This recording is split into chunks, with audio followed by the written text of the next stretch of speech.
అబ్బో ఇక్కడ కేజీ చీరలు కొంటే అర కేజీ చీరలు ఫ్రీ అంట. మంగళ్య షాపింగ్ మాల్, కేజీల్లో సేల్, టన్నుల్లో ఆనందం. మీకు మ్యాజిక్ ఆయన మేకింగ్ లేదన్నా కొంచెం మ్యాజిక్ ఒక ప్యాషన్. ఇప్పుడు డార్లింగ్ ఇప్పుడు ఈ సెట్ ఉంది, ఇవి ఇలా ఎలా పడితే అలా ఉన్నాయి, అలా ఆయనకి ఇష్టం ఉండదు. he'll make sure ఆయన చేసే 5 నిమిషాల వరకైనా he'll make sure he'll do it in the best way. That's what I saw. నాకున్న దాంట్లో నాకున్న చిన్న అంటే ఆయన చాలా పెద్ద మేధావి. నేను అర్థం చేసుకున్న దాంట్లో ఆయన దేంట్లో కాంప్రమైజ్ అవ్వకపోతేనే పైకి వస్తుంది అంతే. సో ఈవెన్ ఏగా సినిమా చేసినప్పుడు నాని గారు కూడా స్టార్డమ్ లేదు అంత, బికాస్ ఆ రోల్ కూడా ఆల్మోస్ట్ ఒక 15 minutes ఆయనకు ఆల్రెడీ హిట్స్ ఉన్నాయి బ్రో. ఆయన సినిమాలు ఆయనకు ఉన్నాయి, స్టార్డమ్ లేదు. అంటే అది మనం స్టార్ అని, నేచురల్ స్టార్ అని మీ దృష్టిలో, నా దృష్టిలో అయితే ఆల్రెడీ స్టార్ చెప్పారు. అదే ఇప్పుడు ఆ 15 minutes రోల్ కాబట్టి ఈవెన్ పెద్ద పెద్ద స్టార్స్ కూడా ఆయన నాకు తెలిసి వినిపించలేదేమో మేబీ. ఆ నెరేషన్ 15 minutes ఉంటారు కదా, తర్వాత అంతా ఏగేమే ఉంటుంది సినిమా అంతా. నానిగారు చనిపోయిన తర్వాత. సో అప్పుడు మీకు ఏమన్నా అనిపించిందా? బికాజ్ ఇప్పుడు ఆయన ఒక స్టేట్మెంట్ పాస్ చేసి ఆ స్టేట్మెంట్ని ప్రూవ్ చేసుకుంటున్నారు. నేను మీకు దూరం నుంచి నేను అదే ఒక ఇటుకలా కనిపిస్తున్నాను, నేను ఇటుక పేరుస్తున్నాను, దూరం నుంచి చూస్తే మీకు ఒక గోడ కనిపిస్తుంది ఒక రోజు, ఎవ్వడో బద్దలు కొట్టలేడు, ఏ బుల్డోజర్ బద్దలు కొట్టలేదు అని చెప్పి. నిజంగా ఈ రోజు అలాగే కనిపిస్తుంది. ఆయన ప్రొడక్షన్ హౌస్లు రెండు బ్యానర్స్ ఇవన్నీ చేసుకోవడం. మీకు ఆ రోజుల్లో ఏమనిపించింది ఆయన డెడికేషన్ గురించి, ఆయన యాక్టింగ్ లో? అంటే తెలిసిపోతుంది, మహానటి సావిత్రి గారికి సహజ నటి అని పేరు ఉంది, అంటే న్యాచురల్. అలాంటి పేరు ఆయనకి ఆడియన్స్ ఇచ్చారంటేనే మనం అర్థం చేసుకోవాలి ఆయన ఎంత ప్రేమించారు, ఎంత ఓన్ చేసుకున్నారని. అలా ఎవరిని ఓన్ చేసుకున్నా అంతే డార్లింగ్. ఇప్పుడు వాళ్ళు అంత బిరుదిచ్చారంటేనే ఈయన ఒక మనవాడు, మావాడు, న్యాచురల్ బాయ్ నెక్స్ట్ డోర్ అంటారు. అంటే మన అని యాక్సెప్ట్ చేశారు. సో మన అని యాక్సెప్ట్ చేస్తే జనాలు ఎక్కడికైనా తీసుకెళ్ళిపోతారు. అండ్ ఆయన అంటే హ్యాట్స్ ఆఫ్. ఇప్పుడు ప్రొడ్యూస్ కూడా చేస్తున్నారు కొత్త డైరెక్టర్స్, ఆయన అందరు కొత్త డైరెక్టర్స్ ఆయన వర్క్ చేసిన వాళ్ళందరూ. Amazing, very good to see that. So rappers boom నడిచింది ఒకప్పుడు. ఈవెన్ ఆ ర్యాప్ని అంత ఆడియన్ అంత ఓన్ చేసుకోలేకపోయి ఉంటే మీకు కూడా కొంచెం అంత ఆధారం దక్కేది కాదు. కరెక్ట్గా ఓన్ చేసుకున్నారు, మీ టాలెంట్ ఏంటో బయట షోకేస్ అయింది, వెంటనే ఓన్ చేసుకున్నారు. నోయల్ ర్యాపర్ అనగానే నోయల్ ఆ టైంలో, తర్వాత యాక్టర్ అయ్యారు, ఈ రోజు ఈ స్టేజ్ దాకా వచ్చారు. సో ఇప్పుడు ఏమనిపిస్తుంది ఈ జనరేషన్ చూస్తుంటే, ఇంకా ర్యాపర్స్ ఇంకా కొత్త వాళ్ళు మీ కళ్ళెదురుగుండా చిన్న వాళ్ళు వస్తున్నారు, యూట్యూబ్లో కావచ్చు. దానికి ఇప్పుడు టాలెంట్ ఎవరికి ఎప్పుడు ఏ టైంలో హెల్ప్ అవుద్దో చెప్పలేము. లైక్ ఇప్పుడు హనుమాన్ కైండ్ అని ఒక అతను ఉన్నాడు, ఆయన ఇంటర్నేషనల్ లెవెల్కి వెళ్ళిపోయాడు, సాంగ్స్ పెద్ద హిట్స్ అవుతున్నాయి. సో అది కన్సిస్టెన్సీ డార్లింగ్. ఇప్పుడు నేను సినిమాలు అని చెప్పి నేను డైవర్ట్ అయ్యి ఇటు రాకపోతే ర్యాప్లో నా కెరియర్ కూడా బాగుండేది. కానీ నాకు యాక్టింగ్ అంటే చాలా ఇష్టం. అందుకనే నేను దాని మీద 100% ఫోకస్ చేయలేకపోయా.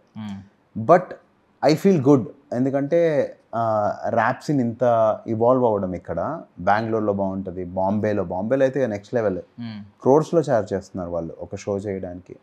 మన దగ్గర కూడా అది ఇవాల్వ్ అయితే చాలా బాగుంటుంది. ఎందుకు అవ్వదు బ్రో, తెలుగు వాళ్ళు కూడా అలా చేయాలి, మన వాళ్ళు కూడా అక్కడికి వెళ్ళాలి. ఇప్పుడు ఆస్కర్కి వెళ్ళినప్పుడు ఇండియన్ ఫిల్మ్ అని అన్నారు, మన ర్యాప్లో కూడా ఇవాల్వ్ అవుతే అరే మన తెలుగు వాడని గర్వంగా చెప్పుకుంటాం.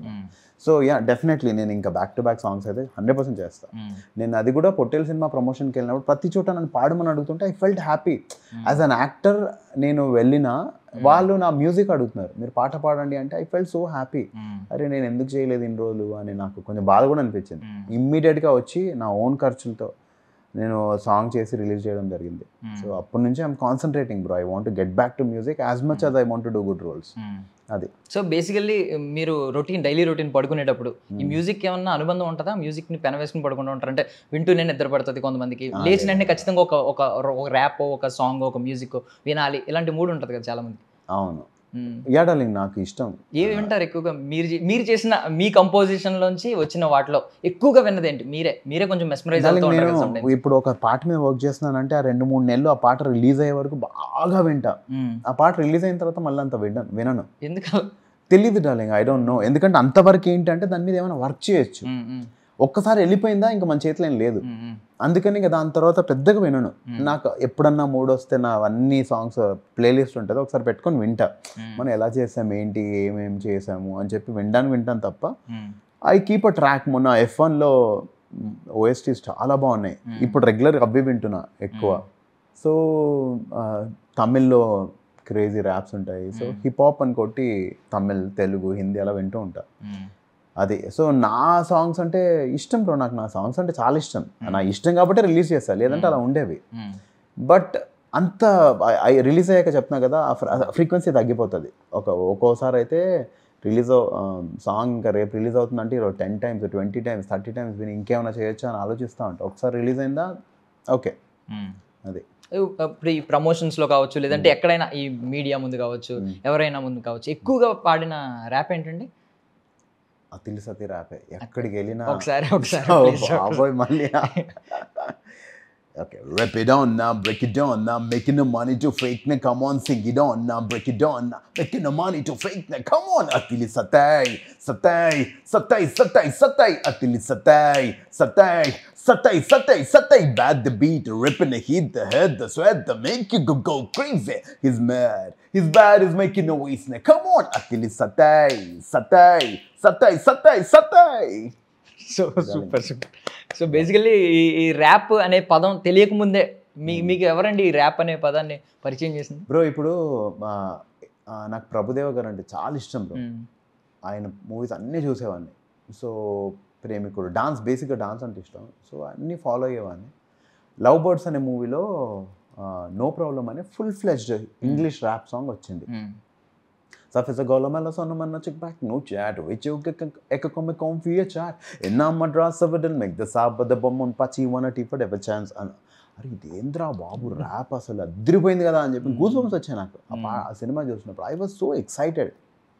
అక్కడి నుంచి I started అసలు ఏంటి ర్యాప్ ఏంటి. అప్పుడు DD2 ఒకటే ఛానల్, అందులోనే ఇంగ్లీష్ సాంగ్స్ వచ్చేవి, DD1లో వచ్చేవి కాదు.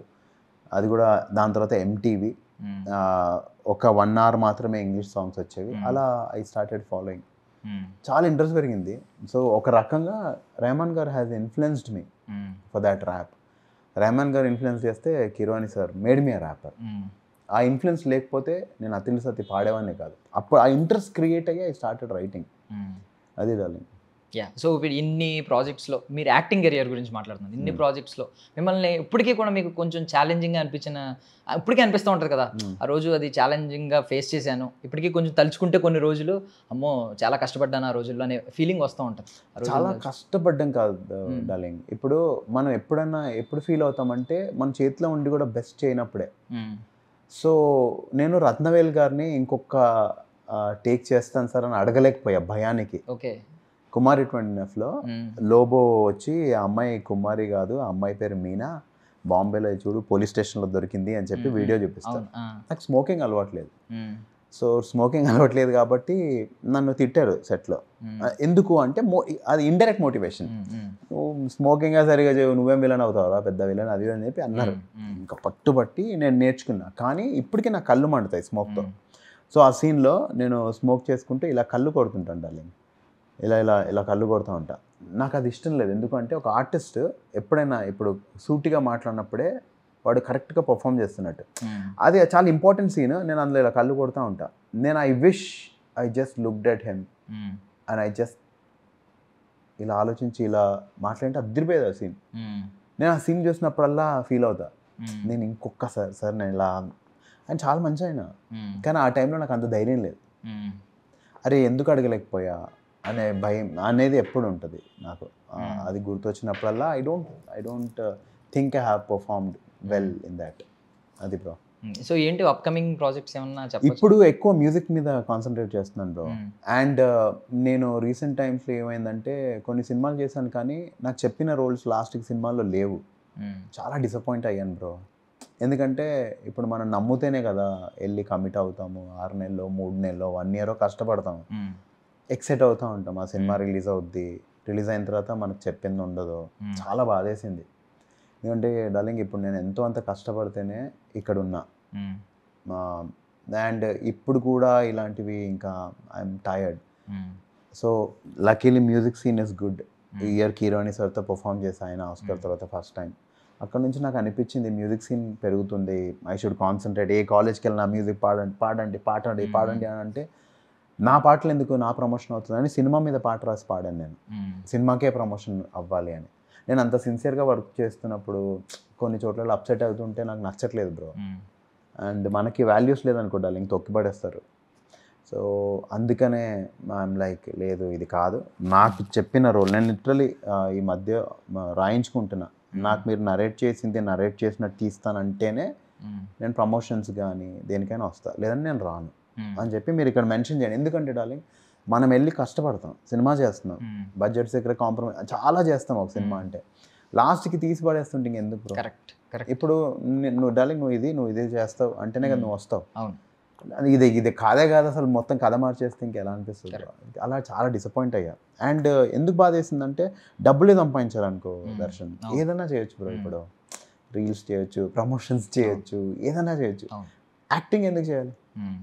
అవును కదా. సో ఐ డోంట్ నో, నాకు అలా ఐ వాజ్ లైక్ లేదు ఇది కరెక్ట్ కాదు అని చెప్పి. Now I'm working on series of songs.